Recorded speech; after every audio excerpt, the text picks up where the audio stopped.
முந்தானது ஜொமேட்டோக்கார வந்தால. ஆமா நான் ஆக்சுவலி ஒரு பார்சல் ஆர்டர் பண்ணேன். அவ வந்து ஒரு ஒரு லேடி தான் வந்தா. குழந்தைய கூட்டின்னு வந்தா. பின்னாடி குழந்தைய கூட்டின்னு வந்து நம்பிக்கையில தான் போய் வாங்கினேன். குழந்தைய கூட்டின்னு வந்தோடனே நான் ரொம்ப ஆக்சுவலி ஒரு மாதிரி ஆயிட்டேன். அவன் குழந்தையெல்லாம் கூட்டின்னு வந்து பண்றா பாருவா அப்படின்னு. இல்லை, இது நான் ஆக்சுவலி வந்து இது ஏன் ரெஜிஸ்டர் பண்ணுறேன்னா, இது வந்து 2-3 பேர் நான் பார்த்தேன். சின்ன குழந்தைய அந்த இடுப்பு மாதிரி ஒரு பெல்ட் இருக்குல்ல, அதில் கட்டிண்டு குழந்தைய எடுத்துகிட்டு வந்து டெலிவரி கொடுக்குறா. நிஜமாக அவளுக்கு என்ன எக்கனாமிக்கல் ப்ராப்ளமோ தெரியாது. பட் ஆனால் எல்லாருமே இன்றைக்கி பயங்கரமாக கஷ்டப்படுறா. சென்னை வந்து நிஜமாகவே நம்ம வந்து ஒரு வாழ்த்த வேண்டிய ஒரு இடம். எவ்வளோ பேரை இந்த ஊர் வாழ வைக்குது. ஏன்னா நம்ம ஊபரில் ஓலாலெலாம் போகும்போது கேட்டால் ஒரு 1-2 டிரைவர்ஸ் தான் சென்னையில் இருக்கா. மற்ற எல்லா டிரைவர்ஸுமே பார்த்தா சிவகாசிலேருந்து வரேன், தென்காசிலேருந்து வரேன், நாமக்கல்லேருந்து வரேன், விழுப்புரத்துலேருந்து வரேன்.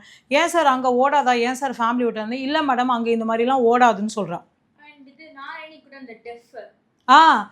இன்னொன்று என்ன சொல்லணும்னா, நம்ம இப்போ ஆர்டர் பண்ணி முந்தானத்து நாராயணி ஏதோ ஆர்டர் பண்ணால் அப்போ வந்து அவர் வந்து மெசேஜ் போட்டிருந்தார், இந்த மாதிரி எனக்கு காது கேட்காது, நீங்கள் கொஞ்சம் வந்து கீழே வாங்கிக்கோங்க ட்ராக் பண்ணின்னு.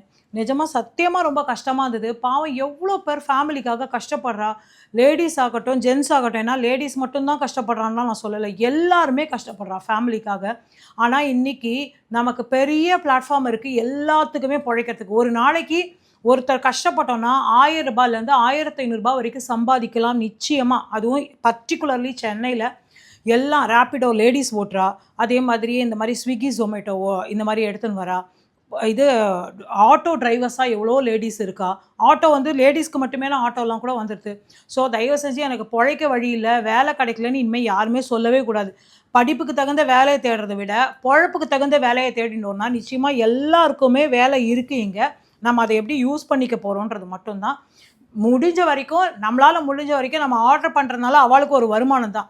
ஆர்டர் பண்ணும்போது முடிஞ்ச வரைக்கும் குழந்தைகள் ஆற்றுல இருந்தா இல்லை நம்மளாலே இறங்கி போக முடியும்னா இறங்கி போய் நம்ம அதை வாங்கிக்கலாம். அவளுக்கு பண்ணுற ஒரு பெரிய உதவி.